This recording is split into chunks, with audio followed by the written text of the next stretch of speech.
5ನೇ ತರಂಗದಲ್ಲಿ ನಿನ್ನಿನ ದಿವಸ ನಾವು ಏನ್ ನೋಡಿದೆವಪ್ಪ ಅಂತ ಕೇಳಿದ್ರೆ 260ನೇ ಅಂಕದಲ್ಲಿ ಪಂಚಕೋಶಗಳು ಮತ್ತು ಅವು ಆತ್ಮನನ್ನು ಆಚ್ಛಾದನ ಮಾಡುವುದು.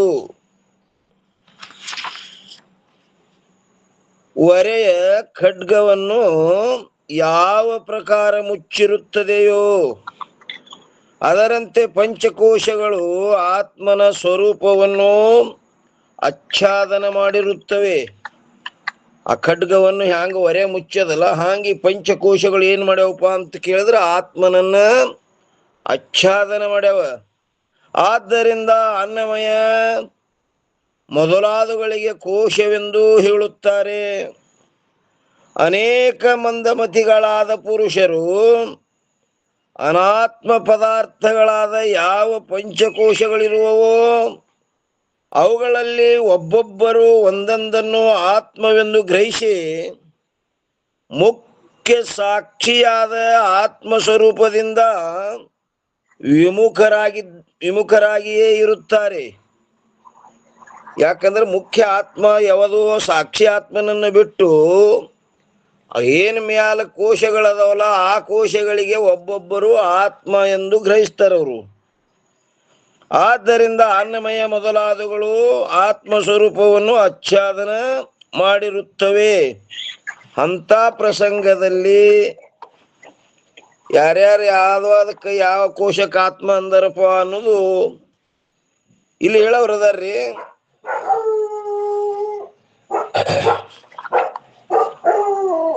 ಎರಡ್ನೂರ 61ನೇ ಅಂಕ ವಿರೋಚನನ ಸಿದ್ಧಾಂತ. ಅನ್ನಮಯ ಕೋಶವು ಆತ್ಮ ಅಂತನೋ ಯಾರಿ ಆ ವಿರೋಚನ ಸಿದ್ಧಾಂತ ಮತದವ ಅನ್ನಮಯ ಕೋಶವು ಆತ್ಮ. ಏನ್ ಹೇಳ್ತಾರೆ? ಎಷ್ಟು ಜನ ಪಾಮರರಿರುವರು ನೋಡ್ರಿ. ನಂತರ ಎಷ್ಟು ಜನ ಪಾಮರರಿರುವರು. ಪಾಮರ್ ಅಂದ್ರೆ ಯಾರಿಗಂದಾರಪ್ಪ?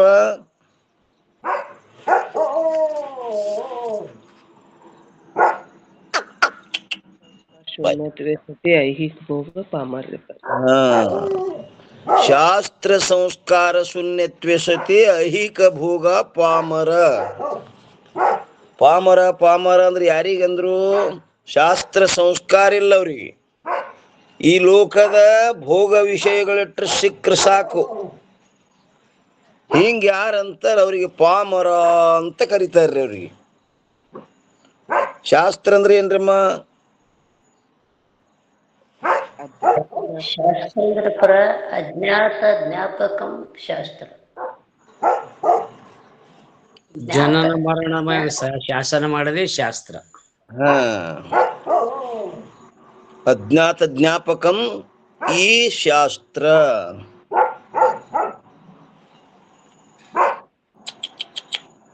ಬಾಯ್. ಏನಂದ್ರಿ? ಎಷ್ಟು ಜನ ಪಾಮರರಿರುವರು ಅವರೆಲ್ಲರೂ ವಿರೋಚನ ಮತದ ಅನುಸಾರವಾಗಿ ಸ್ಥೂಲ ಶರೀರವನ್ನು ಅಂದ್ರೆ ಅನ್ನಮಯ ಕೋಶವೇ ಆತ್ಮ ಎಂದು ಹೇಳುತ್ತಾರೆ. ಸ್ಥೂಲ ಶರೀರ ಅಂದ್ರೂ ಒಂದೇ, ಅನ್ನಮಯ ಕೋಶವೆಂದ್ರೆ ಒಂದೇ. ಆ ಅನ್ನಮಯ ಕೋಶವೇ ಆತ್ಮ ಎಂದು ಹೇಳುತ್ತಾರೆ. ಮತ್ತು ಅವರು ಈ ಪ್ರಕಾರದ ಯುಕ್ತಿಯನ್ನು ಹೇಳುತ್ತಾರೆ. ಏನ್ ಹೇಳ್ತಾರಪ್ಪ ಅಂತ ಕೇಳಿದ್ರೆ, ಒಂದನೇದ್ದು ಯಾವುದರಲ್ಲಿ ಅಹಂ ಬುದ್ಧಿ ಆಗುವುದು ಅದು ಆತ್ಮವಿರುತ್ತದೆ. ಅವರ ಯುಕ್ತಿ ಇದು. ನಾನು ನಾನು ಅಂತ ಯಾವುದರಲ್ಲಿ ಆಗ್ತದಲ್ಲ ಅಹಂ ಬುದ್ಧಿ ಆಗುವುದು ಅದು ಆತ್ಮವಿರುತ್ತದೆ. ಆ ಅಹಂ ಬುದ್ಧಿಯು ಸ್ಥೂಲ ಶರೀರದಲ್ಲಿ ಆಗುತ್ತದೆ. ನೋಡ್ರಿ, ಏನ ಎಲ್ಲಿದ್ಯಪ್ಪ ಅಂದ್ರೆ ಇಲ್ಲಿ ನಾ ಇಲ್ಲಿದ್ದೀನು. ಯಾರ್ ನೀ ಅಂದ್ರೆ ನಾ ಅಂತ ಎದಕ್ಕೆ ಹಚ್ಕೋತಾನೋ. ಅದಕ್ಕೆ ಇಲ್ಲಿ ಒಂದೇ ಕಡ ನಾನು ಮನುಷ್ಯನಿದ್ದೇನೆ, ನಾನು ಬ್ರಾಹ್ಮಣನಿದ್ದೇನೆ. ನೋಡ್ರಿ, ಮನುಷ್ಯ ಇದ್ದಂತೆ ಎದಕ್ಕೆ ಗೊತ್ತಾನ, ಬ್ರಾಹ್ಮಣ ಅಂತ ಹಚ್ತಾನ. ಈ ಪ್ರಕಾರವಾಗಿ ಸರ್ವರಿಗೂ ಪ್ರತೀತಿಯಾಗುತ್ತದೆ. ಮತ್ತು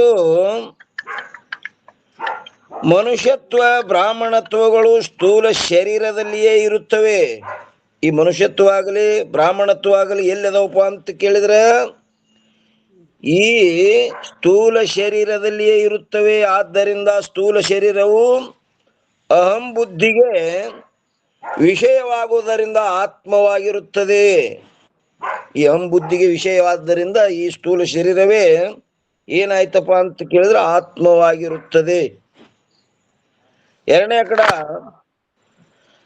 ಅಥವಾ ಯಾವುದರಲ್ಲಿ ಮುಖ್ಯ ಪ್ರೀತಿ ಉಂಟಾಗುವುದು ಅದು ಆತ್ಮ ಇರುತ್ತದೆ. ಯಾವುದರಲ್ಲಿ ಮುಖ್ಯ ಪ್ರೀತಿ ಉಂಟಾಗ್ತದೆ ನೋಡ್ರಿ, ಅಂದ್ರೆ ಇದರಲ್ಲಿ ಎಲ್ಲಾರ್ಕಿಂತ ಹೆಚ್ಚು ಪ್ರೀತಿ ಎಲ್ಲದ್ರಿ ಸ್ಥೂಲ ಶರೀರದಲ್ಲಿ ಅದ. ಯಾರೇ ಇರ್ಲಿ ಅವರು ಎಲ್ಲರ್ಕಿಂತ ತನ್ನ ಮ್ಯಾಗ ಹೆಚ್ಚು ಪ್ರೀತಿ. ತನಗಿಂತ ಪ್ರಿಯ ಮಾಡೋ ವಸ್ತು ಒಂದುಂಟೆ ಅಂದ್ರಲ್ರಿ. ಹಾ ಕದ ನೋಡ್ರಿ. ಅದ್ ಹೆಂಗಂದ್ರ ಬೀರ್ಬಲ ಪ್ರಧಾನಿ ಮತ್ತು ಅವ ಯಾರ ಅಕ್ಬರ್ ರಾಜ ಇಬ್ರು ಅರಮನೆ ಮುಂದ ಇಬ್ರು ನಿತ್ತಿರತ್ರಿ. ಬಂದು ನೋಡ್ತಾರ ಮಂಗ್ಯ ಏನ್ ಮಾಡಗತ್ತ, ತಾಯಿ ಕೋತಿ ಮಗು ಕೋತಿಗೆ ಬಾಯಂದ್ ಬಾಯಾಗ ಹಾಕ್ತದ, ಎತ್ಕೋತದ, ಮುದ್ದ ಕೊಡ್ತದ. ರಾಜ ಅಂದ, ನೋಡು ಮಗುವಿನ ಮ್ಯಾಗ ಎಷ್ಟು ಪ್ರೀತಿ ಅದ. ಇಲ್ರಿ ಅದು ಸುಮ್ಮ ತೋರಿಕೆ ಅದ, ನಿಜವಾದ ಪ್ರೀತಿ ಅಲ್ರಿ ಅಂದತಿವ. ಅಲ್ಲ, ಪ್ರತ್ಯಕ್ಷ ನೋಡ್ಲಾಗತ್ತಿದ, ಮಗುವಿಗೆ ಎತ್ಕೋತದ, ಮುದ್ದು ಕೊಡ್ತದ, ಇಷ್ಟೆಲ್ಲ ಇದ್ರು ಸಹಿತ ನೀನ ಅದು ಸುಮ್ಮ ತೋರಿಕೆ ಅದಂತೆಲ್ಲ ನೋಡ್ಲಾಗತ್ತಿದ, ಕಾಣಿಸಲ್ಲೇನೋ ಅಂದ್ರ. ಹಂಗಾಗ್ತದ್ರಿ. ಆದ್ರೆ ವಿಚಾರ ಮಾಡಿ ನೋಡಿದ್ರೆ ಆ ಮಗುವಿನ ಮ್ಯಾಗ ಅಷ್ಟು ಪ್ರೀತಿ ಇಲ್ಲದು. ಹೆಂಗದು ಅದ ಹೆಂಗದು ಅಂದ ಕೂಡ್ಲೆ ನಾ ಮಾಡಿ ತೋರಿಸ್ತೀನಿ ಗಪ್ರಿ ಅಂದ. ಒಂದು ದೊಡ್ಡ ಹೌದೊಳಗೆ ಬಿಟ್ರಿ ಅವಕ್ಕೆ. ಬಿಟ್ಟು ಏನ್ ಮಾಡ್ದ, ನೀರ್ ತುಂಬಲ್ಕತ್ತ. ನೀರ್ ತುಂಬಲ್ಕತ್ತ ಯಾ ಮಗು ಇದಾಗ್ತೇಳಿ ಎತ್ಗೋತು, ಬಗಲಾಗ ಕುಂಡ್ರಸ್ಗೋತು, ಅಡಕಿನ ಮ್ಯಾಗ ಕುಂಡ್ರಸ್ಗೋತು, ತೆಲಿ ಮ್ಯಾಗ ಕುಂಡ್ರಸ್ಗೋತು. ಹಂಗೆ ನೀರ್ ಬಂದು ಹೆಚ್ಚಿನ ನೀರ್ ಬಂದ ಬಳಿಕ ಏನ್ ಮಾಡ್ತು, ಮಗುವಿ ಕಾಲಾಗಿಟ್ಟು ಮ್ಯಾಲ ನೆತ್ತಿ ಬಿಡ್ತು. ಹಬ್ಬ ಅಂದವಾಗ ರಾಜ, ಹೌದಲ್ಲ ನೀ ಹೇಳುದು ಖರಿಯದ. ಯಾಕಂದ್ರ ತನ್ನ ಮೇಲೆ ಅಧಿಕ ಪ್ರೀತಿ ಅದು. ಅದು ಮಾಡೋದೆಲ್ಲ ಸುಮ್ಮ ತೋರಿಕೆ ಅದ. ಆದ್ರೆ ವಾಸ್ತವಿಕವಾಗಿ ಪ್ರೀತಿ ಯಾರ ಮ್ಯಾಗದಪ್ಪ ಅಂತ ಕೇಳಿದ್ರೆ ತನ್ನ ಮೇಲೆ.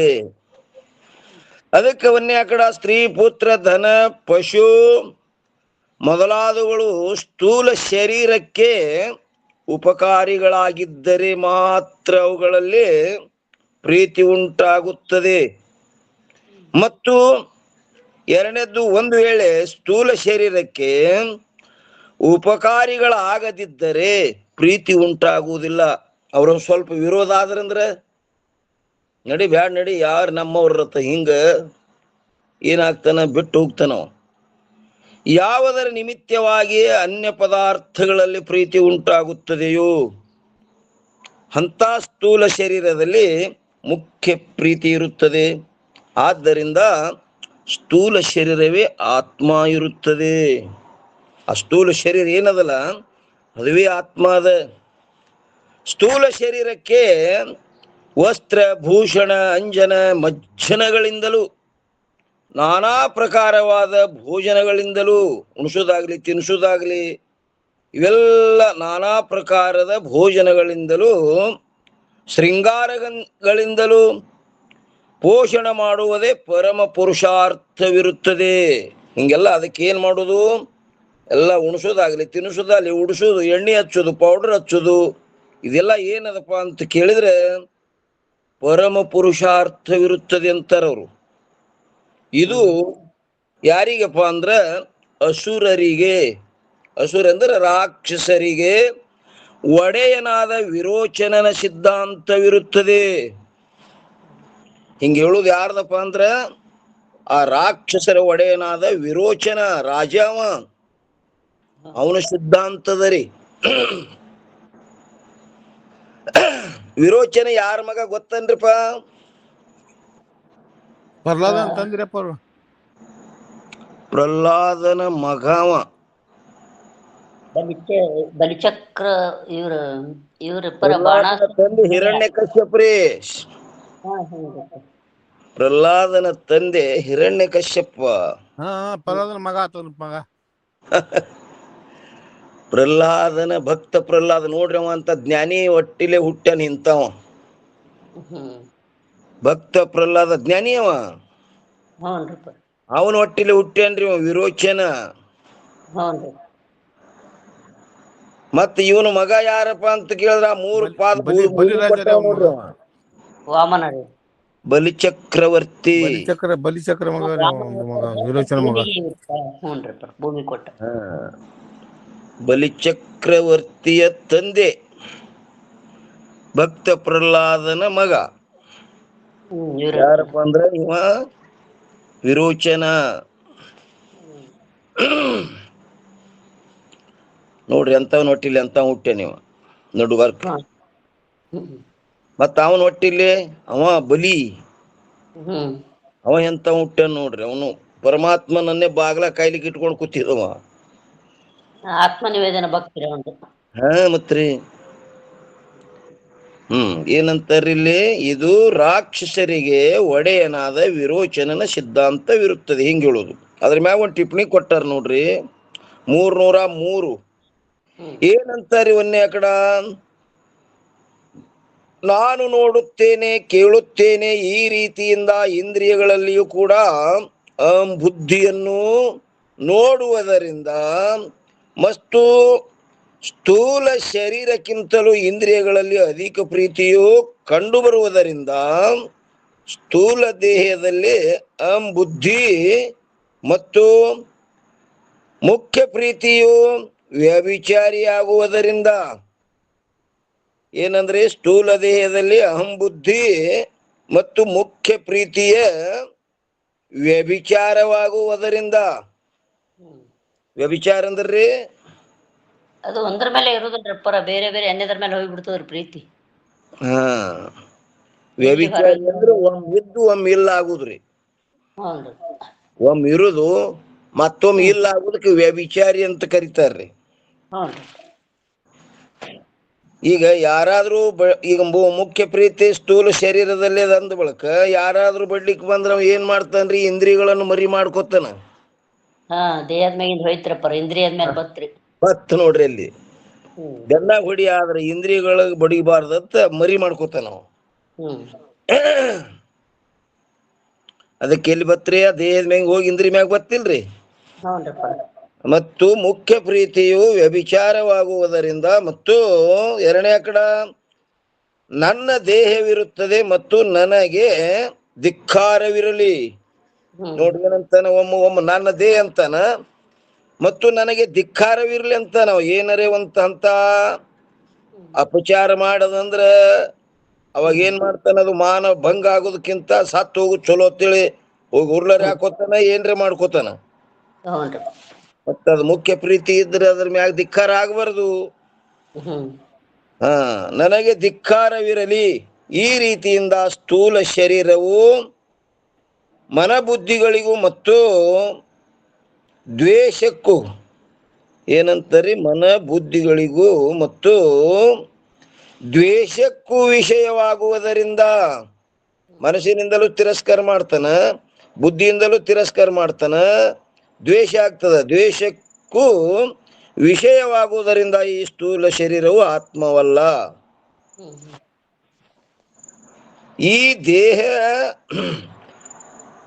ಈ ದೇಹಾತ್ಮವಾದಿಯ ಮತವನ್ನು ನಾನು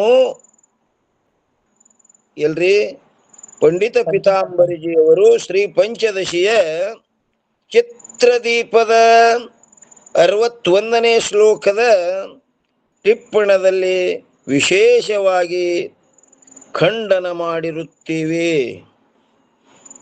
ಯಾರು ಹೇಳ್ತಾರ್ರಿ? ಪಂಡಿತ ಪಿತಾಂಬರಿಜಿ ಅವ್ರು ಹೇಳ್ತಾರ್ರಿ ಮಾತ. ಈ ದೇಹಾತ್ಮವಾದಿಯ ಮತವನ್ನು ನಾವು ಎಲ್ಲಪ್ಪ ಅಂದ್ರ, ಯಾರು? ಪಂಡಿತ ಪಿತಾಂಬರಿಜಿ ಅವರು. ಅದಕ್ಕೂ ಟಿಪ್ಪಣ ಮತ್ತು ಹಿಂದಿ ಭಾಷೆಗೆ ಅನುವಾದ ಮಾಡ್ಯಾರ್ರಿ ಅವ್ರೇ. ಯಾವುದು? ಪಂಚದಶಿ ಗ್ರಂಥ. ಮೊದಲ ಸಂಸ್ಕೃತ ಇತ್ರಿ ಅದು. ಆ ಸಂಸ್ಕೃತ ಇದ್ದುದನ್ನ ಹಿಂದಿಯೊಳಗ ಏನ್ ಮಾಡ್ಯಾರಪ್ಪ ಅಂತ ಕೇಳಿದ್ರೆ ಭಾಷಾಂತರ ಮಾಡ್ಯಾರ. ಅದಕ್ಕೂ ಟಿಪ್ಪಣ ಬರದಾರ್ರಿ ಇವ್ರೇ. ಮೈಲಿ ವಿಚಾರ ಸಾಗರಕ್ಕೂ ಟಿಪ್ಪಣ ಬರದವ್ರ ಅವ್ರೆ. ಈ ದೇಹಾತ್ಮವಾದಿಯ ಮತವನ್ನು ನಾವು ಅಂದ್ರೆ ಪಂಡಿತ ಪಿತಾಂಬರಿಜಿಯವರು ಶ್ರೀ ಪಂಚದಶಿಯ ಚಿತ್ರದೀಪದ 61ನೇ ಶ್ಲೋಕದ ಟಿಪ್ಪಣದಲ್ಲೇ ವಿಶೇಷವಾಗಿ ಖಂಡನ ಮಾಡಿರುತ್ತೇವೆ. ಅಲ್ಲಿಗೆ ನೋಡ್ಕೋರಿ. ಟಿಪ್ಪಣಿ ಮುಗಿತಲ್ರಿ. ಪಂಚದಶಿಕಾರ ಅಂದ್ರೆ ವಿದ್ಯಾರಣ್ಯರಲ್ರಿಪ್ಪ, ಅಲ್ಲಿ ಇವ್ರು ಬರ್ದಾರ. ಅದು ಸಂಸ್ಕೃತ ರೀ ಅವ್ರದ್ದು ಮೊದಲ. ಹ್ಞೂನ್ರಿಪ್ಪ. ಆ ಸಂಸ್ಕೃತ ಇದ್ದುದನ್ನ ಕನ್ನಡಕ್ಕೆ ಭಾಷೆ, ಇದಕ್ಕೆ ಹಿಂದಿಗೆ ಭಾಷೆ ಮಾಡ್ಯಾರ, ಭಾಷಾಂತರ. ಹಿಂದಿ ಭಾಷೆಯಲ್ಲಿ ಭಾಷಾಂತರ ಮಾಡ್ಯಾರ, ಅದಕ್ಕೆ ಟಿಪ್ಪಣನೂ ಬರ್ದಾರ ಇವ್ರಿ. ಹ್ಞೂನ್ರಿ. ಪಂಡಿತ ಪಿತಾಂಬರಜಿ ಅವ್ರ ಗ್ರಂಥ ಭಾಳ ಅದಾವ್ರಿ, ನಮ್ಗೆ ಗೊತ್ತಿರ್ಲಾರ್ದು ಎಷ್ಟು ಅದಾವ್. ಹ್ಞೂನ್ರಿಪ್ಪ. 262ನೇ ಅಂಕದಲ್ಲಿ ಏನಂತಾರ್ರಿ? ಇಂದ್ರಿಯಾತ್ಮವಾದಿಯ ಮತವು. ಇಂದ್ರಿಯ ಆತ್ಮ ಅಂತ ಹೇಳವ್ರು ಯಾರ್ರಿ? ಇವರು ವಿರೋಚನ ಸಿದ್ಧಾಂತ, ಇವರು ವಿರೋಚನ ದೇಹಾತ್ಮವಾದಿ ಅವ. ಪ್ರಭಾಕರ್ ಏನ್ರಿಪ್ಪ? ಆರಿಮ್ಮ ಪ್ರಭಾಕರ್ ಏನ್ರಿಪ್ಪ ರೀ? ಅಲ್ಲ, ಇವರು ಅದೇ ದೇಹದೊಳಗ ಒಂದು ಇಂದ್ರಿಯ ಆತ್ಮ ಅನ್ನೋರು. ಇವರು ಲೋಕಾಹಿತರು. ಯಾಕಂದ್ರೆ ಏಕದೇಶಿ, ಅದೇ ದೇಹದೊಳಗೆ ಒಂದು ಇಂದ್ರಿಯ ಆತ್ಮ ಅಂತಾರೆ ಇವರು. ಏಕದೇಶಿಗಳಾದ ಲೋಕಾಹಿತರು. ಏನಂತಾರೆ ಇವರು? ಇಂದ್ರಿಯಾತ್ಮವಾದಿಯ ಮತವು. ಬೇರೆ ಕೆಲವೊಬ್ಬರು ಹೀಗೆ ಹೇಳುತ್ತಾರೆ. ಏನ್ ಹೇಳ್ತಾರೆ? ಸ್ಥೂಲ ಶರೀರವೇ ಆತ್ಮವಲ್ಲ. ಮತ್ತೇನೆಂದರೆ, ಒಂದೇ ಕಡ ಸ್ಥೂಲ ಶರೀರದಲ್ಲಿ ಯಾವುದರ ಇರುವಿಕೆಯಿಂದ ನೋಡುವ ಕೇಳುವ ಜೀವನ ವ್ಯವಹಾರವಾಗುತ್ತದೆಯೋ ಮತ್ತು ಯಾವುದು ಇಲ್ಲದಿರೋಣದರಿಂದ ಮರಣ ವ್ಯವಹಾರವೇ ಘಟಿಸುತ್ತದೆಯೋ ಅಂತ ಆತ್ಮವು ಸ್ಥೂಲ ಶರೀರಕ್ಕಿಂತಲೂ ಭಿನ್ನವಾಗಿರುತ್ತದೆ. ಜೀವನವು ಮರಣವು ಇಂದ್ರಿಯಗಳ ಅಧೀನವಿರುತ್ತದೆ. ನೋಡ್ರಿ ಏನಂತಾರ್ರಿ? ಜೀವನ ಮರಣವು ಇಂದ್ರಿಯಗಳ ಅಧೀನವಿರುತ್ತವೆ. ಎಷ್ಟು ಕಾಲದವರೆಗೆ? ಏನಂದ್ರಿ? ಎಷ್ಟು ಕಾಲದವರೆಗೆ ಶರೀರದಲ್ಲಿ ಇಂದ್ರಿಯಗಳಿರುತ್ತವೆಯೋ ಅಷ್ಟು ಕಾಲದವರೆಗೆ ಜೀವನವಿರುತ್ತದೆ. ಮತ್ತು ಯಾವಾಗ ಇಂದ್ರಿಯಗಳು ಇಲ್ಲವಾಗುವವೋ ಆವಾಗ ಅದು ಮರಣವೆಂದು ಹೇಳಲ್ಪಡುತ್ತದೆ. ಇಂದ್ರಿಯಗಳು ಎಲ್ತಾನೆ ಇರ್ತಾವ, ಅಲ್ಲಿ ಶರೀರ ಇರ್ತದ. ಯಾವಾಗ ಇಂದ್ರಿಯಗಳಿಲ್ಲ ಅವಾಗ ಏನಾಗ್ತದಪ್ಪ ಅಂತ ಕೇಳಿದ್ರೆ ಅದ್ರ ಮರಣ ಆಗ್ತದ. ಎರಡನೇ ಕಡೆ ನಾನು ನೋಡುತ್ತೇನೆ, ನಾನು ಕೇಳುತ್ತೇನೆ, ನಾನು ಮಾತನಾಡುತ್ತೇನೆ, ಈ ರೀತಿಯಿಂದ ಬುದ್ಧಿ ಆದರೂ ಕೂಡ ಇಂದ್ರಿಯಗಳಲ್ಲಿ ಉಂಟಾಗುತ್ತವೆ. ನಾನು ನೋಡುತ್ತೇನೆ, ನಾನು ಕೇಳುತ್ತೇನೆ, ನಾನು ಮಾತನಾಡುತ್ತೇನೆ, ಈ ರೀತಿಯಿಂದ ಅಹಂ ಬುದ್ಧಿ ಆದರೂ ಕೂಡ ಎಲ್ಲಿ ಆಗ್ತದಪ್ಪ ಅಂತ ಕೇಳಿದ್ರೆ ಇಂದ್ರಿಯಗಳಲ್ಲಿ ಉಂಟಾಗುತ್ತದೆ. ನೋಡೋದ್ಯಾವುದು ಕಣ್ಣ, ಹೇಳೋದ್ಯಾವುದು ಬಾಯಿ, ಕೇಳುತ್ತೇನೆ, ಕೇಳುವುದಂದ್ರೆ ಕಿವಿ, ಇವೆಲ್ಲ ಎಲ್ಲಿ ಆಗ್ತಾವಪ್ಪ? ಅಹಂ ಬುದ್ಧಿ ಇಂದ್ರಿಯಗಳಲ್ಲಿ ಆಗ್ತಾವಿಲ್ಲ. ಅದಕ್ಕೆ ಇಂದ್ರಿಯ ಆತ್ಮ ಅಂತನ್ರಿ ಅವ. ಆದ್ದರಿಂದ ಇಂದ್ರಿಯವೇ ಆತ್ಮ ಇರುತ್ತದೆ. ಅದಕ್ಕೆ ಇಲ್ಲೊಂದು 304ನೇ ಟಿಪ್ಪಣಿ ಕೊಟ್ಟಾರ ನೋಡ್ರಿ. ಒಂದೇ ಕಡ ಇಂದ್ರಿಯಗಳ ಅಭಾವದಿಂದ ಕಿವುಡ, ಕುರುಡ, ಮೂಕ, ಕುಂಠ ರೂಪವಾದ ಅಜ್ಞಾದರೂ ಕೂಡ ಶರೀರವು ಬದುಕಿರುತ್ತದೆ. ಆದ್ದರಿಂದ ಬದುಕುವುದು ಸಾಯುವುದು ಇಂದ್ರಿಯಗಳ ಅಧೀನವಿರುವುದಿಲ್ಲ. ಕಿವುಡ ಅಂತ ವ್ಯವಹಾರ ಆಗ್ತದ, ಕುಡ್ಡ ಅಂತ ವ್ಯವಹಾರ ಆಗ್ತದ, ಕುಂಟ ಅಂತ ಇವು ಯಾವ ಇಂದ್ರಿಯಗಳಿಲ್ಲ ಅಂದ್ರೂ ಶರೀರ ಬದುಕಿರ್ತದ.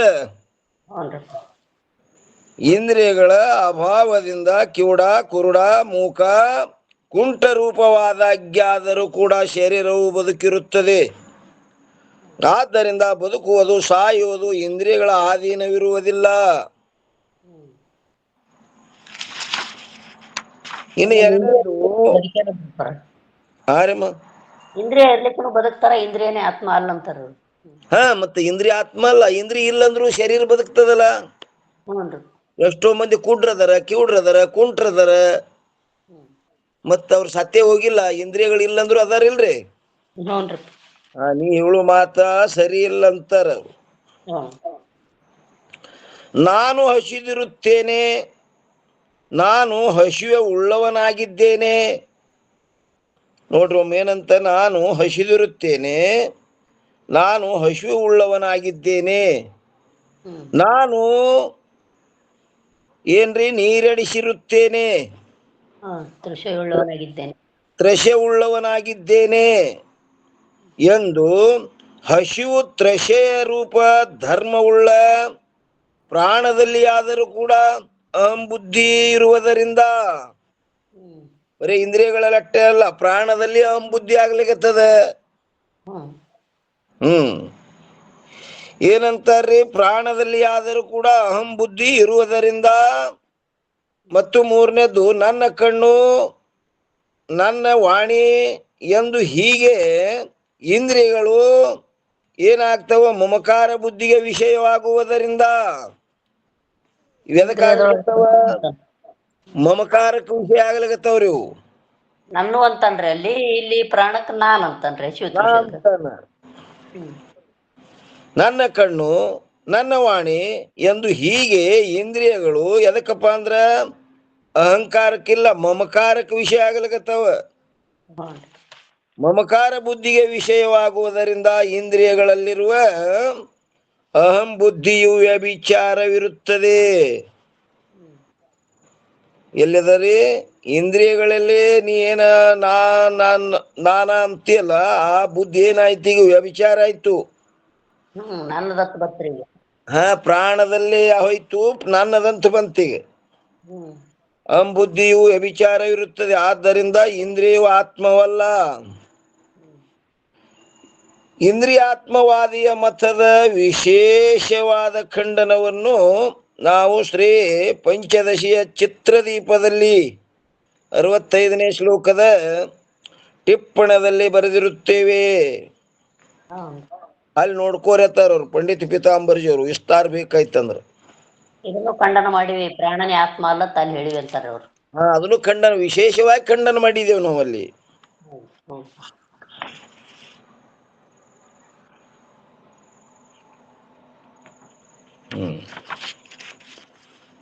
ಇನ್ನು 263ನೇ ಅಂಕದಲ್ಲಿ ಹಿರಣ್ಯ ಗರ್ಭೋಪಾಸಕರ ಮತವು.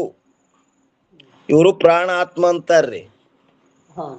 ಯಾರು? ಹಿರಣ್ಯ ಗರ್ಭೋಪಾಸಕರು ಮತವು ಯಾನದಪ್ಪ ಅಂದ್ರೆ ಪ್ರಾಣ ಆತ್ಮ. ಹಿರಣ್ಯ ಗರ್ಭೋಪಾಸಕರು ಪ್ರಾಣವೇ ಆತ್ಮವೆಂದು ಹೇಳುತ್ತಾರೆ. ಅವರು ಹೇಳುವ ಯುಕ್ತಿ ಯಾವುದೆಂದರೆ, ಒಂದನೇದ್ದು, ಮರಣ ಸಮಯದಲ್ಲಿ ಯಾವಾಗ ಮೋಕ್ಷ ಉಂಟಾಗುವುದು, ಆವಾಗ ಅವನ ಸಂಬಂಧಿಕರು ಯಾರಪ್ಪ ಅಂದ್ರೆ ಪುತ್ರ ಮೊದಲಾದವರು ಪ್ರಾಣವು ಶೇಷವಾಗಿದ್ದರೆ ಜೀವವಿದೆ ಎಂದು ತಿಳಿಯುತ್ತಾರೆ, ಮತ್ತು ಪ್ರಾಣವು ಶೇಷವಾಗಿ ಉಳಿಯದಿದ್ದರೆ ಮರಣ ಹೊಂದಿದ್ದಾನೆಂದು ತಿಳಿಯುತ್ತಾರೆ. ಆ ಪ್ರಾಣ ಇತ್ತು ಅಂದ್ರೆ ಇವ ಅದಾನ, ಪ್ರಾಣ ಇಲ್ಲ ಅಂದ್ರೆ ಇವ ಸತ್ತಾನಂತ ತಿಳ್ಕೊತಾರ ಅವರು. ಎಲ್ಲ ಮಾತು ನಿಂತಾವ, ಎಲ್ಲ ನಿಂತಾವ್ರಿ. ಅಲ್ಲಿ ಪ್ರಾಣ ಅಷ್ಟೇ ನೋಡ್ತಾರ ನೋಡ್ರಿ, ಹೃದಯದೊಳಗೆ ಏನ್ ಪ್ರಾಣ ಅಂತದ್ದು.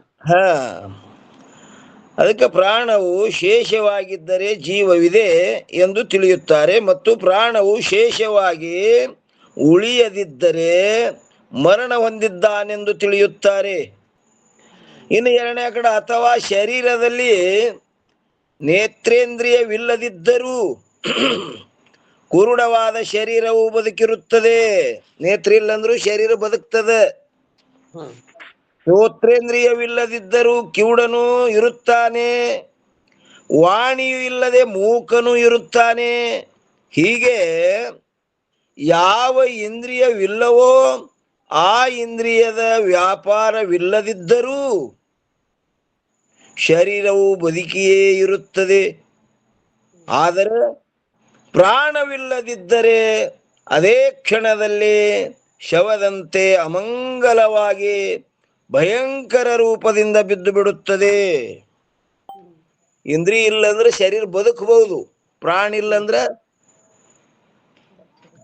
ಬದುಕಂಗಿಲ್ಲ. ಅದಕ್ಕೆ ಪ್ರಾಣವೇ ಆತ್ಮ. ಯಾರತ್ತಾರೆ? ಹಿರಣ್ಯ ಗರ್ಭೋಪಾಸಕರು. ಹೌದು. ಇನ್ನ ಮೂರನೇ ಕಡ ನಾನು ನೋಡುತ್ತೇನೆ, ಕೇಳುತ್ತೇನೆ, ಈ ರೀತಿಯಾಗಿ ಪ್ರತೀತಿಯಾಗುವುದರಿಂದಲೂ ಕೂಡ ಇಂದ್ರಿಯಗಳಕ್ಕಿಂತಲೂ ಭಿನ್ನವಾಗಿಯೇ ಆತ್ಮನು ಸಿದ್ಧವಾಗುತ್ತಾನೆ. ಯಾಕಂದರೆ ನೇತ್ರ ಸ್ವರೂಪನಾದ ನಾನು ನೋಡುತ್ತಿದ್ದೇನೆ, ಶ್ರವಣ ಸ್ವರೂಪನಾದ ನಾನು ಕೇಳುತ್ತಿದ್ದೇನೆ. ಹೀಗೆಂದು ಒಂದು ವೇಳೆ ಪ್ರತೀತಿಯಾಗುತ್ತಿದ್ದರೆ ಇಂದ್ರಿಯ ರೂಪ ಆತ್ಮವು ಸಿದ್ಧವಾಗುತ್ತಿತ್ತು. ಆದರೆ ನೇತ್ರವುಳ್ಳ ನಾನು ನೋಡುತ್ತೇನೆ, ಕಿವಿಯುಳ್ಳ ನಾನು ಕೇಳುತ್ತೇನೆ, ಈ ರೀತಿಯಾಗಿ ಪ್ರತೀತಿಯಾಗುತ್ತದೆ. ಅಂದ್ರ ಏನಾಗ್ತದ್ರಿ? ಮಮಕಾರಕ ವಿಷಯ ಆಗ್ಯದ್ರಿ ಅದರಲ್ಲಿ. ಆದ್ದರಿಂದ ಇಂದ್ರಿಯಗಳಿಗಿಂತಲೂ ಭಿನ್ನವಾಗಿಯೇ ಆತ್ಮನಿರುತ್ತಾನೆ. ನನ್ನೂ ಅತ್ ಹೇಳ್ತಿದೆ ಅಂದ್ರೆ ಅದನ್ನೇ ನೀ ಹೆಂಗ ಆಗ್ತಿದೆ ಅದು ಆಗುದಿಲ್ಲ. ಇಲ್ಲಿ ಅಹಮಕ್ ವಿಷಯ ಇಲ್ಲಿ ಏನದ? ಮಮಕ್ ವಿಷಯ ಆಗ್ಯದ. ಮಮಕಾರಕ್ಕೆ ನನ್ನೂ ಅಂತಾನಂದ್ರ ಬೇರೆನೇ ಅಂತಂದ್ರೆ ಮಮಕಾರ ಅದ್ರ ಇಲ್ಲಿ. ಆದ್ದರಿಂದ ಇಂದ್ರಿಯಗಳಕ್ಕಿಂತಲೂ ಭಿನ್ನವಾಗಿಯೇ ಆತ್ಮನಿರುತ್ತಾನೆ. ಮತ್ತು ನಾಲ್ಕನೇದ್ದು, ಸುಷುಪ್ತಿಯಲ್ಲಿ ಸರ್ವೇಂದ್ರಿಯಗಳು ಏನಾಗ್ಯದ್ರಿ? ಸುಷುಪ್ತಿಯಲ್ಲಿ ಸರ್ವ ಇಂದ್ರಿಯಗಳು ಅಭಾವವಾಗುತ್ತವೆ. ಅಲ್ಲಿ ಯಾವ ಇಂದ್ರಿಯಗಳು ಇಲ್ಲ. ಆದಾಗ್ಯಾದರೂ ಕೂಡ ಪ್ರಾಣವು ಇರೋಣದರಿಂದ ಜೀವನ ವ್ಯವಹಾರವು ಸಂಭವಿಸುತ್ತದೆ. ಅಲ್ಲಿ ಪ್ರಾಣ ಕೆಲಸ ಮಾಡ್ಲಿಕ್ಕತ್ತದ. ಆದ್ದರಿಂದ ಬದುಕುವುದಾಗಲಿ ಮರಣವಾಗುವುದಾಗಲಿ ಇಂದ್ರಿಯಗಳ ಅಧೀನವಿರುವುದಿಲ್ಲ. ಬದುಕುವುದಾಗಲಿ ಮರಣ ಆಗುವುದಾಗಲಿ ಇಂದ್ರಿಯ ಅಧೀನಿಲ್ಲದು. ಮತ್ತೇನೆಂದರೆ ಸ್ಥೂಲ ಶರೀರ ಹಾಗೂ ಪ್ರಾಣವು ವಿಯೋಗವಾಗುವುದನ್ನು ಮರಣವೆಂದು ಹೇಳುತ್ತಾರೆ. ಸ್ಥೂಲ ಶರೀರ ಮತ್ತು ಪ್ರಾಣ ವಿಯೋಗ ಆಯ್ತಂದ್ರೆ ಅದಕ್ಕೇನಂತಾರ್ರಿ? ಮರಣ ಅಂತಾರ. ಆದ್ದರಿಂದ ಬದುಕುವುದು ಮರಣವಾಗುವುದು ಪ್ರಾಣದ ಅಧೀನವಾಗಿಯೇ ಇರುತ್ತದೆ. ಆದ್ದರಿಂದ ಪ್ರಾಣವೇ ಆತ್ಮ ಇರುತ್ತದೆ. ಪ್ರಾಣವೇ ಆತ್ಮ ಇರ್ತದಂತ ಯಾರು ಹೇಳಿದ್ರಪ್ಪ ಅಂತ ಕೇಳಿದ್ರೆ ಹಿರಣ್ಯ ಗರ್ಭೋಪಾಸಕರು. ಇನ್ನ 305 ಟಿಪ್ಪಣಿ ಹೇಳ್ಯಾರ ನೋಡ್ರಿ ಇಲ್ಲಿ. ಪ್ರಾಣವು ಆತ್ಮವಲ್ಲ. ಈ ಅರ್ಥವನ್ನು ನಾವು ಪಿತಾಂಬರಜಿ ಪಂಚದಶಿಯ ಚಿತ್ರದೀಪದ 67ನೇ ಶ್ಲೋಕದ ಟಿಪ್ಪಣದಲ್ಲಿ ವಿಸ್ತಾರವಾಗಿ ಬರೆದಿರುತ್ತೇವೆ. ಅಲ್ಲಿ ನೋಡ್ಕೋರಿ. ಎಲ್ಲ ಪಂಚದಶಿಗೆ ಹವಾಲ್ತಿ ಹಾಕದ್ರಿ.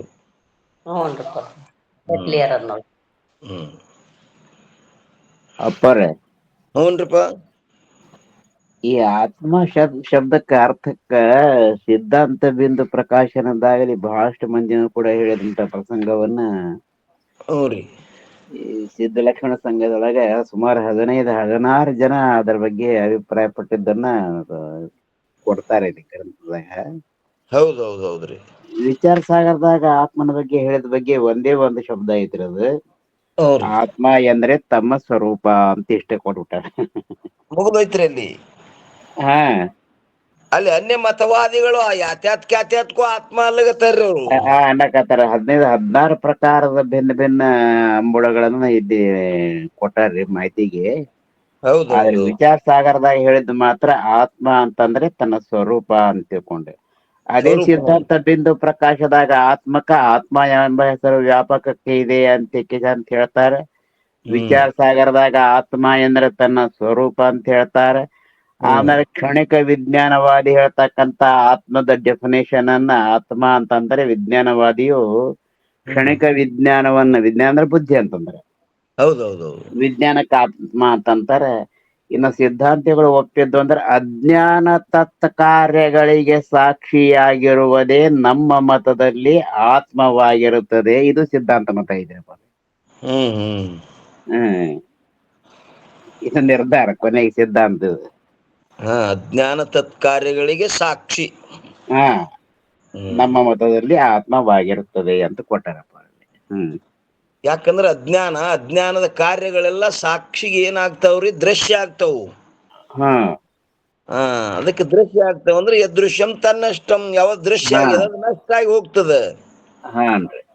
ಆತ್ಮ ದೃಶ್ಯ ಅಲ್ಲ. ದೃಶ್ಯ ಅಲ್ಲದ್ದರಿಂದ ಆತ್ಮನಿಗೆ ನಷ್ಟವೇ ಇಲ್ಲ. ಸರಿ. ಇನ್ನು 264ನೇ ಅಂಕದಲ್ಲಿ ಏನ್ ಹೇಳ್ತಾರ್ರಿ? ಮನ ಆತ್ಮವಾದಿಯ ಮತವು. ಮನ ಆತ್ಮ ಯಾರಂತಾರ? ಬೇರೆ ಕೆಲವರು ಹೀಗೆ ಹೇಳುತ್ತಾರೆ. ಏನಂತಾರ ಅವರು? ಒಂದನೇದು, ಪ್ರಾಣವು ಜಡವಾಗಿರುತ್ತದೆ, ಆದ್ದರಿಂದ ಘಟದಂತೆ ಅನಾತ್ಮವಿರುತ್ತದೆ. ಹ್ಯಾಂಗ ಘಟ ಅನಾತ್ಮದಲ್ಲ, ಅದರಂತೆ ಪ್ರಾಣವು ಜಡವಾಗಿರುತ್ತದೆ. ಜಡ ಅಂದ್ರೆ ಗೊತ್ತಿಲ್ಲ, ಮತ್ತೊಂದರದ್ದು ಗೊತ್ತಿಲ್ಲ. ಜಡತ್ವಂ. ಜಡ ಅಂದ್ರೆ ಅದಕ್ಕಂದ್ರೆ ಅದಕ್ಕೆ ಲಕ್ಷಣ ಮಾಡಿದ್ರು. ಸ್ವ ಇತರ ಜ್ಞಪ್ತಿ ಶೂನ್ಯತ್ವಂ ಜಡತ್ವಂ. ಅದಕ್ಕೆ ಪ್ರಾಣವು ಜಡವಾಗಿರುತ್ತದೆ, ಆದ್ದರಿಂದ ಘಟದಂತೆ ಅನಾತ್ಮವಿರುತ್ತದೆ. ಘಟ ಹೆಂಗ ಅನಾತ್ಮದಲ್ಲ, ಹಾಂಗಿ ಪ್ರಾಣು ಸಹಿತ ಅನಾತ್ಮದ. ಯಾಕೆ ಅರಿಸಿಗೋತದಂದ್ರೆ ಅದು ಅದೇ ಎದಕ್ ಹೋಯ್ತಿರಿ? ಅದು ಆ ಜಡದ ಇದ್ರೊಳಗೆ ಹೋಯ್ತಿರಿ, ಸಮೂಹದೊಳಗೆ. ಘಟದಂತೆ ಅನಾತ್ಮವಿರುತ್ತದೆ. ಅನಾತ್ಮದ್ರಿ ಅನಾತ್ಮ ಅಂದ್ರ ಚೈತನ್ಯವಲ್ಲದ್ರಿ ಪರ ಅಸತ್. ಆತ್ಮ ಭಿನ್ನಕ್ಕೂ ಅನಾತ್ಮಕಯೇ. ಆತ್ಮ ಭಿನ್ನಕ್ಕೂ ಅನಾತ್ಮಕಹೇ. ಆತ್ಮನ ಭಿನ್ನವಾಗಿ ಯಾವುದದ ಅದೆಲ್ಲ ಅನಾತ್ಮವೇ. ಆತ್ಮನ ಬಿಟ್ಟು ಉಳಿದು ಎಲ್ಲ ಅನಾತ್ಮನೇ ರೀ ಪರ. ಅವೆಲ್ಲ ಅನಾತ್ಮನೇ ನೋಡ್ರಿ. ಎರಡನೇದ್ದು, ಬಂಧ ಮೋಕ್ಷಗಳು ಮನದ ಆಧೀನವಿರುತ್ತವೆ ಅಂತನ್ರಿ ಅವ. ಮನ ಆತ್ಮವಾದಿ ಏನಂತನ್ರಿ? ಬಂಧ ಮೋಕ್ಷಗಳು ಮನದ ಆಧೀನವಿರುತ್ತದೆ. ಯಾವ್ದೋ ಒಂದು ಶ್ಲೋಕ ಅದ ಅಲ್ರಿ ಅದು. ಮನಯೇವ ಮನುಷ್ಯಾಣಂ ಕಾರಣಂ ಬಂಧ ಮೋಕ್ಷಯೋ. ಅದಕ್ಕೆ ಬಂಧ ಮೋಕ್ಷಗಳು ಮನದ ಆಧೀನವಿರುತ್ತದೆ. ಇನ್ನು ಒಂದೇ ಕಡ ವಿಷಯದಲ್ಲಿ ಆಸಕ್ತವಾದ ಯಾವ ಮನ ಇರುವುದು ಅದು ಬಂಧನಕ್ಕೆ ಕಾರಣವಾಗಿರುತ್ತದೆ. ವಿಷಯಾಸಕ್ತ ಮನ ಬಂಧನಕ್ಕೆ ಕಾರಣ ಆಗ್ಯದ. ಆದರೆ ಎರಡನೇ ಕಡ ವಿಷಯ ವಾಸನಾ ರಹಿತವಾದ ಮನವು ಮೋಕ್ಷಕ್ಕೆ ಕಾರಣವಾಗಿರುತ್ತದೆ. ವಿಷಯ ವಾಸನ ಸಹಿತ ಇತ್ತಂದ್ರ ಮನ ಎದಕ್ಕ ಬಂಧನಕ್ಕೆ ಕಾರಣ ಆಗ್ತದ್ರಿ. ವಿಷಯ ವಾಸನ ರಹಿತ ಆಗಿತ್ತಂದ್ರ ಅದು ಯೋಗ ಆಗ್ತದ. ಯೋಗ ಆ ಯೋಗವೇ ಮುಂದೆ ಅಂತಃಕರಣ ಶುದ್ಧಿ ದ್ವಾರ, ಜ್ಞಾನ ದ್ವಾರ, ಮೋಕ್ಷ. ವಾಸನಾಕ್ಷಯ ಮನೋರ್ಲಯ ಅಂತ ಹೇಳ್ಯಾರಲ್ರಿ. ಹಂಗ ಆಗ್ತದ್ರಿ. ಅದು ಉತ್ತರೋತ್ತರ ಮೋಕ್ಷಕ್ಕೆ ಬರ್ತದ ಅದು ಎಳದು. ಈಗ ನಮ್ಮಲ್ಲಿ ವಿಷಯ ವಾಸನೆ ಇಲ್ಲಂದ್ರ ಅದ್ ಏನಾಗ್ತದಪ್ಪ ಅಂತ ಕೇಳಿದ್ರೆ ಅದು ಅಂತಃಕರಣ ಶುದ್ಧಿ ದ್ವಾರ ಶ್ರವಣಾದಿಗಳಿಗೆ ಬರ್ತಾನ್ರಿ ಅವ. ಸುಮ್ಕೊಂಡ್ರು ಕೂಡಲ್ಲದು. ಅಂತಃಕರಣ ಒಂದ್ ವೇಳೆ ಶುದ್ಧ ಆಯ್ತು ಅಂದ್ರ ಅದು ಸುಮ್ಕೊಂಡ್ರು ಕೂಡಂಗಿಲ್ಲ, ಜಿಜ್ಞಾಸುದಯ ಆಗ್ತದ. ವಿವೇಕ ಉದಯ ಆಯ್ತಂದ್ರವ ಈ ಕಡೆ ಅಲ್ರಿ ಅವ ಶಬ್ಬ ಸಾಧನಕ್ಕೂ ಮೂಲ ಅಂದರ. ಅದಕ್ಕೆ ಅಂತಃಕರಣ ಶುದ್ಧ ಆಯ್ತು, ಅಲ್ಲಿ ವಿವೇಕ ಉದಯ ಆಗ್ತದ. ಆ ವಿವೇಕ ಏನ್ ಮಾಡ್ತದಪ್ಪ ಅಂದ್ರ ಎಲ್ಲಿ ಸದ್ಗುರುಗಳದಾರ, ಸತ್ಸಂಗದ, ಇಂಥ ಸದ್ ವಿಚಾರ ಎಲ್ಲಿ ನಡೀತವ ಅಲ್ಲಿ ಹೋಗಿ ಪ್ರವೇಶ ಆಗ್ಬೇಕಂತ ವಿಚಾರ ಉದಯ ಆಗ್ತದವನಿಗೆ. ಎರಡನೇ ಕಡ ವಿಷಯ ವಾಸನ ರಹಿತವಾದ ಮನವು ಮೋಕ್ಷಕ್ಕೆ ಕಾರಣವಾಗಿರುತ್ತದೆ. ಮತ್ತು ಮೂರನೇದ್ದು, ಮನದ ಸಂಬಂಧದಿಂದಲೇ ಇಂದ್ರಿಯಗಳು ಜ್ಞಾನಕ್ಕೆ ಕಾರಣಗಳಾಗಿರುತ್ತವೆ. ಆ ಮನಸ್ಸು ಸಂಬಂಧ ಆಯ್ತಂದ್ರೆ ಪ್ರತಿಯೊಂದು ಇಂದ್ರಿಯಗಳಲ್ಲೆಲ್ಲ ಹಾಯ್ದು ಹೋಗ್ತದ್ರಿ ಅದು ಮನಸ್ಸ. ಸಾಧಾರಣ ಕಾರಣದ ಆ ಇಂದ್ರಿಯ ದ್ವಾರ ಅದು ಬರ್ಲಿಲ್ಲ ಅಂದ್ರ ಇಂದ್ರಿಯಗಳ ಕೆಲಸ ನಡೆಯಂಗಿಲ್ಲ. ಹೌದ್ರಪ್ಪ. ಹ್ಞೂ. ಮನದ ಸಂಬಂಧದಿಂದಲೇ ಇಂದ್ರಿಯಗಳು ಜ್ಞಾನಕ್ಕೆ ಕಾರಣಗಳಾಗಿರುತ್ತವೆ. ಹ್ಮ್. ಮನದ ಸಂಬಂಧವಾಗಲಾರದ ಹೊರತು ಇಂದ್ರಿಯಗಳಿಂದ ಜ್ಞಾನವಾಗುವುದಿಲ್ಲ. ಹ್ಮ್. ಮನುಷ್ಯನ ಸಂಬಂಧ ಆಗ್ಬೇಕ್ರಿ ಅದಕ್ಕೆ. ಅವನೇ ಮಾಲಕ್ರಿ, ಅವನ ಮನಸ್ಸಿನ ಪ್ರೇರಣೆ ಇದ್ರೆ ಇಲ್ಲಿ ಕೆಲಸ ನಡೆಯುವ್ರಿ. ಇಂದ್ರಿಯ ಏನ್ ಮಾಡ್ತದ, ಕೇವಲ ರೂಪವನ್ನ ಅಷ್ಟೇ ನೋಡ್ತದ. ಅದು ಏನದನ್ನೋದು ಅರಿಬೇಕಾದ್ರೆ ಮನಸ್ಸಿನ ಸಂಯೋಗ ಬೇಕು. ಹೌದು. ಏನ ಕರಿ ಬಣ್ಣದು ಬಿಳಿ ಬಣ್ಣದು ಹ್ಮ್. ಅದು ನೇತ್ರ ತಿಳಿತದ್ರಿ. ಕರಿ ಬಣ್ಣ ಬಿಳಿ ಬಣ್ಣ ಹೌದಪ್ಪ. ಕೇವಲ ರೂಪ ಅಟ್ಟೆ ವಿಷಯದ ನೇತ್ರಕ್ಕೆ. ರೂಪದ ಜ್ಞಾನ ಆಗ್ಬೇಕಾದ್ರೆ ಮನುಷ್ಯನ ವೃತ್ತಿ ಬೇಕ್ರಪ್ಪ. ಆ ರೂಪದಲ್ಲಿ ರೂಪತ್ವ ಏನು ಜಾತಿ ಅದ ನೋಡ್ರಿ, ಆ ಜಾತಿ ಜ್ಞಾನ ಆಗ್ಬೇಕಾದ್ರೆ ಮನಸ್ಸಿನ ಸಂಬಂಧ ಬೇಕಲ್ಲಿ. ಹೌನ್ರಿ. ಇಂದ್ರಿಯಗಳಿಂದ ಜ್ಞಾನವಾಗುವುದಿಲ್ಲ. ಆದ್ದರಿಂದ ಸರ್ವ ವ್ಯವಹಾರಕ್ಕೆ ಮನವೇ ಕಾರಣವಾಗಿದ್ದು ಅದುವೇ ಆತ್ಮವಾಗಿರುತ್ತದೆ. ಹ್ಮ್. ಏನ್ರಿ ಅಂತ ಇವ್ರು ಅಂತಾರ ನೋಡ್ರಿ. ಮನಸ್ಸಿಗೆ ಆತ್ಮ ಅಂತಾರ ಇವ್ರು. ಹ್ಮ್. ಇವ್ರ ಯಾರಪ್ಪರ? ಉಪಾಸಕರ್ರಿ. ಹಿರಣ್ಯಗರ್ಭ ಉಪಾಸಕರು. ಅದೇ ಆ ಉಪಾಸಕರಲ್ಲೇ ಇವ್ರು ಏಕದೇಶಿಯವ್ರಿ. ಇವ್ರು ಹ್ಞೂನ್ರಪ್ಪ. ಹ್ಞೂನ್ರಿ. ಆ ಹಿರಣ್ಯ ಗರ್ಭರು ಏನದಾರಲ್ಲ ಅವ್ರ ಅನ್ವಯಿಗಳೇ. ಮತ್ ಜರ ಮುಂದಕ್ ಬಂದಾರ ಇವ್ರು. ಮುಂದಕ್ಕೆ ಬಂದಾರ್ರಿ. ಹ್ಞೂನ್ರಿ. ಟಿಪ್ಪಣಿ ನೋಡ್ದೇವನ್ರಿ ಇದು 306. ಹ್ಞೂನ್ರಿಪ್ಪ. ಇದು 306 ನೋಡಿಲ್ ನೋಡ್ರಿಪ್ಪ. ಮನವು ಆತ್ಮವಾಗುವುದಿಲ್ಲ. 306 ನೋಡ್ರಿ. ಮನವು ಆತ್ಮ ಆಗುವುದಿಲ್ಲ. ಈ ಅರ್ಥವನ್ನು ಪಂಚದಶಿಯ ಚಿತ್ರದೀಪದ 68ನೇ ಶ್ಲೋಕದ ಟಿಪ್ಪಣದಲ್ಲಿ ವಿಸ್ತಾರದಿಂದ ಬರೆದಿರುತ್ತೇವೆ. ಅಲ್ಲಿ ನೋಡ್ಕೋರಿ ಅಂತ ಹೇಳಿದ್ರು.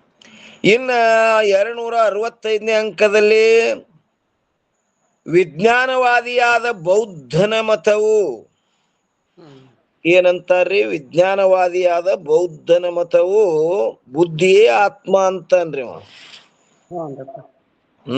ಕ್ಷಣಿಕವಾದಿಗಳಲ್ರಿಪ್ಪ. ಹೌರಿ, ಕ್ಷಣಿಕವಾದಿಗಳು. ವಿಜ್ಞಾನವಾದಿಯಾದ ಬೌದ್ಧನ ಮತ ಏನಂತಾರ್ರಿ? ಬುದ್ಧಿ ಆತ್ಮ. ಕ್ಷಣಿಕ ವಿಜ್ಞಾನವಾದಿಗಳಾದ ಬೌದ್ಧರು ಹೀಗೆ ಹೇಳುತ್ತಾರೆ. ಏನ್ ಹೇಳ್ತಾರಪ್ಪ ಅಂತ ಕೇಳಿದ್ರೆ, ಮನದ ವ್ಯಾಪಾರವು ಬುದ್ಧಿಯ ಅಧೀನವಾಗಿರುತ್ತದೆ. ಮನದ ವ್ಯಾಪಾರ ಎಲ್ಲದಪ್ಪ ಅಂದ್ರೆ ಬುದ್ಧಿ ಆಧೀನ. ಬುದ್ಧಿ ನಿಶ್ಚಯ ಮಾಡದ ಕರೆಯಲ್ಲ. ಮನದ ವ್ಯಾಪಾರವು ಬುದ್ಧಿಯ ಅಧೀನವಿರುತ್ತದೆ. ಯಾಕಂದರೆ ಬುದ್ಧಿಯ ಆಕಾರವೇ ಮನವಾಗುತ್ತದೆ. ಬುದ್ಧಿ ಏನ್ ನಿಶ್ಚಯ ಮಾಡ್ತದ ಅದರ ಆಕಾರ ಮನಸ್ಸಾಗ್ತದ. ಇದು ಸಂಕಲ್ಪ ವಿಕಲ್ಪ ಮಾಡಿದಾಗ ಅದು ನಿಶ್ಚಯಾತ್ಮಕ ಬುದ್ಧಿನೇ ಅಲ್ರಿ ಇದು. ಬುದ್ಧಿನೇ ನಿಶ್ಚಯ ಮಾಡುದು ಬುದ್ಧಿ. ಇದು ಹೌದು ಅಲ್ಲೋ, ಹೌದು ಅಲ್ಲ ಅಂತಿರ್ತದೆ. ಅದು ಹೌದೇ ಅದು ಹೌದದು ಅಂತ ಬೆಳಕದು ನಿಶ್ಚಯ ಮಾಡಿಬಿಡ್ತದು. ಆದ್ದರಿಂದ ಕ್ಷಣಿಕ ವಿಜ್ಞಾನ ರೂಪ ಬುದ್ಧಿ ಆತ್ಮವಾಗಿರುತ್ತದೆ, ಮನವಲ್ಲ. ಅವರ ಅಭಿಪ್ರಾಯವು ಈ ಪ್ರಕಾರವಾಗಿರುತ್ತದೆ.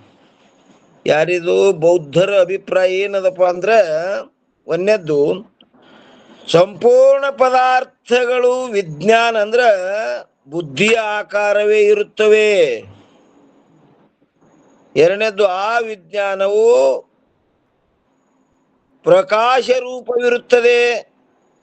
ಆ ವಿಜ್ಞಾನ ಹೆಂಗದಪ್ಪ ಅಂದ್ರೆ ಪ್ರಕಾಶದ ಇಂಥದೇ ಆದಂತ ನಿಶ್ಚಯ ಮಾಡ್ತದಿಲ್ರಿ ಅದು. ಅದು ಪ್ರಕಾಶ, ಅದು ತಿಳಿದಲ್ಲೇ ಅದು ಪ್ರಕಾಶ ಆಗ್ತದೆ. ಮತ್ತು ಮೂರನೇದ್ದು ಕ್ಷಣ ಕ್ಷಣದಲ್ಲಿ ವಿಜ್ಞಾನವು ಉತ್ಪತ್ತಿ ನಾಶವುಳ್ಳದ್ದಾಗಿರುತ್ತದೆ. ಮತ್ತೇನದ ನೋಡ್ರಿ ಇಲ್ಲಿ, ಕ್ಷಣದಲ್ಲಿ ಹೆಂಗದ ವಿಜ್ಞಾನವು ಉತ್ಪತ್ತಿ ಆಗ್ತದ ಮತ್ತ ನಾಶವುಳ್ಳದ್ದಾಗಿರುತ್ತದೆ. ಹಿಂದಿಂದ ಉತ್ಪತ್ತಿ ಆಯ್ತ ಹಿಂದೊಂದು ಉತ್ಪತ್ತಿ ಆಯ್ತಂದ್ರೆ ಮುಂದಿಂದ ನಾಶ ಆಗಿ ಹೋಗ್ತದಂತ ನಾವು.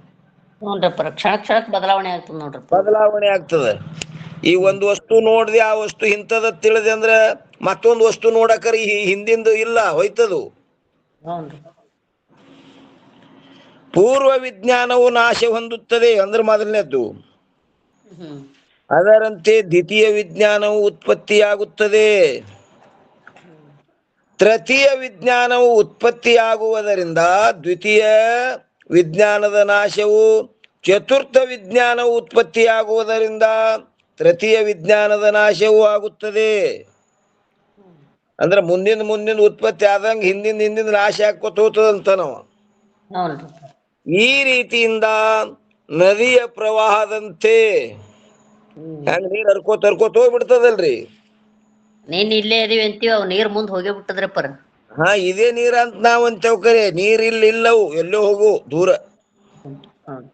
ನದಿಯ ಪ್ರವಾಹದಂತೆ ವಿಜ್ಞಾನವು ಧಾರಾಕಾರವಾಗಿರುವುದು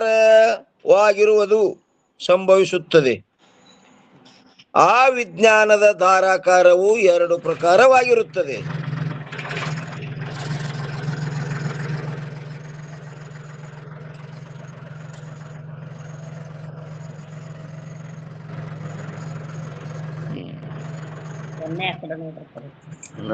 ಸಮಯ ಮಕ್ಕಳದ ಅಂತ ತೋರ್ಸೋದ್ರಿ. ಕಣಿಕಿ ತರ್ಲಕ್ ಹೋಗವ್ರ ಇದ್ದೇವ್ರಿ ಅಮ್ಮವ್ರಿ. ಟೈಮ್ ಬಂದೈತ್ರಿಪ್ಪ, ಬರೀ 3 ಮಿನಿಟ್ ಉಳಿದ್ರಿ ಮಂಗಲ್ ಮಾತ್ರ. ಇನ್ನ ಮತ್ ನಾಳಿಗ್ ನೋಡುಣ್ರಿ, ಅವ್ನ ಟ್ರ್ಯಾಕ್ಟರ್ ಚಾಲು ಮಾಡ್ದ. ಓಂ ನಮಃ ಶಿವಾರಿ. ಎಲ್ಲ ಇಲ್ಲಿಯ ಪರ್ಯಂತರ ಸದ್ಗುರುಗಳ ಕೃಪಾಶೀರ್ವಾದದಿಂದ ನಡೆದು ಬಂದ ವಿಷಯ ಈ ವಾಗ್ರೂಪ ಸೇವೆಯನ್ನು ಗುರುಪಾದದಲ್ಲಿ ಅರ್ಪಿಸಿ ಇವತ್ತಿನ ವಿಷಯಕ್ಕೆ ಮಂಗಲ್ ಹೇಳೋಣ್ರಿ. ಸದ್ಗುರುನಾಥ್ ಮಹಾರಾಜ್ ಕಿ ಜೈ.